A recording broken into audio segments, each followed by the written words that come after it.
शेतकरी बंधूंनो, तुमच्या कापूस पिकाची वाढ खूपच कमी असेल. पहिल्या 1 ते दीड महिन्यामध्ये खत देऊनही पिकाची समाधानकारक वाढ झालेली नसेल, तर आज मी तुम्हाला कापूस पिकाची चांगल्या पद्धतीने वाढ होण्यासाठी आणि कापूस पिकामध्ये जास्तीत जास्त फुटवे निघण्यासाठी एक जबरदस्त फवारणी सांगणार आहे. ही फवारणी केल्यानंतर तुमच्या कापूस पिकामध्ये 7 ते 8 दिवसामध्ये तुम्हाला लक्षणीय बदल झाल्याचं त्या ठिकाणी पाहायला मिळणार आहे. म्हणजे एकदम चांगली वाढ होणार आहे आणि जास्तीत जास्त फुटवे कापूस पिकामध्ये तिथे निघणार आहे. माहिती जाणून घेण्यासाठी हा व्हिडिओ शेवटपर्यंत पहा.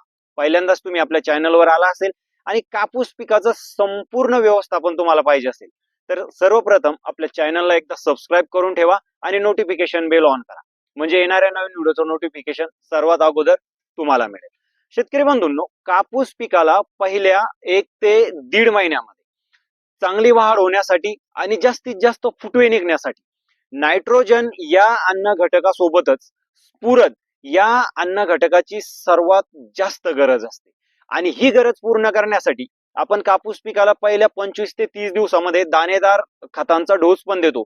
पण जी दाणेदार खतं आहे, तर ही खते पिकाला लागू होण्यासाठी खूप जास्त वेळ लागतो.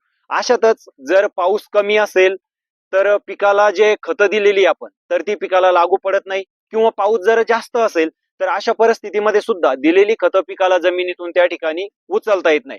परिणामी शेतकरी बंधूंनो, खत देऊनही आपल्या पिकाची जी वाढ आहे तर ती समाधानकारक त्या ठिकाणी होत नाही.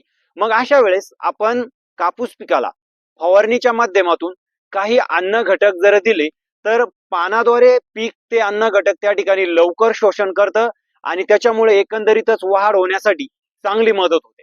तर या वेळेस आपल्याला काय करायचंय शेतकरी बंधूंनो, एक चांगलं विद्राव्य खत फवारणीमध्ये घ्यायचंय. ज्या खतामध्ये स्फुरदचं प्रमाण सर्वात जास्त असेल असं विद्राव्य खत म्हणजे 1261 या खताचा तुम्हाला वापर करायचा आहे एका 20 लिटरच्या पंपासाठी 100 ग्राम. आता याच्यामध्ये शेतकरी बंधूंनो 12% जो नायट्रोजन आहे, तर नायट्रोजनमुळे पिकाची जी थांबलेली वाढ आहे तर ती वाढ चालू होण्यासाठी त्या ठिकाणी मदत होणार आहे. आणि 61% जो स्फुरद याच्यामध्ये आहे, तर स्फुरद मुळांचा विकास करण्यासाठी, पिकाला स्ट्रॉंग बनवण्यासाठी आणि नवीन फुटवे निघण्यासाठी स्फुरदची त्या ठिकाणी चांगली मदत होणार आहे. त्याच्यामुळे 1261 आपल्याला तिथं वापरायचा आहे. 1261 सोबत शेतकरी बंधूंनो आपल्याला एक चांगलं टॉनिक सुद्धा फवारणीमध्ये तिथं वापरणं गरजेचं आहे.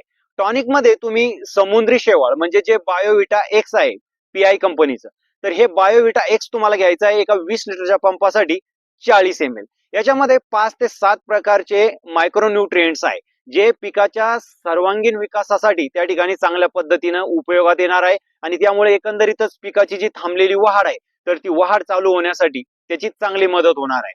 आता केवळ 1261 आणि बायोविटा एक्स घेऊन आपलं भागणार नाहीये.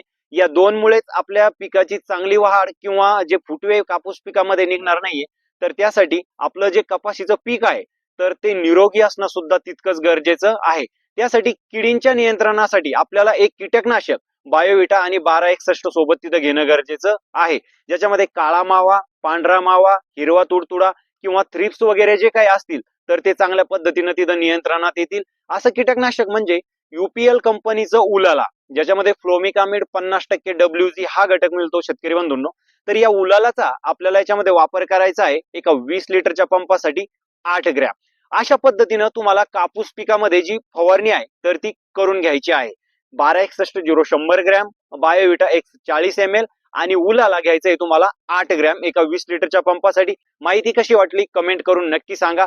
व्हिडिओला लाईक करा आणि तुमच्यासारख्या असंख्य शेतकरी बांधवांना आपला हा व्हिडिओ शेअर करा. नवीन माहिती घेऊन आपण पुढच्या व्हिडिओमध्ये भेटूया. तोपर्यंत नमस्कार.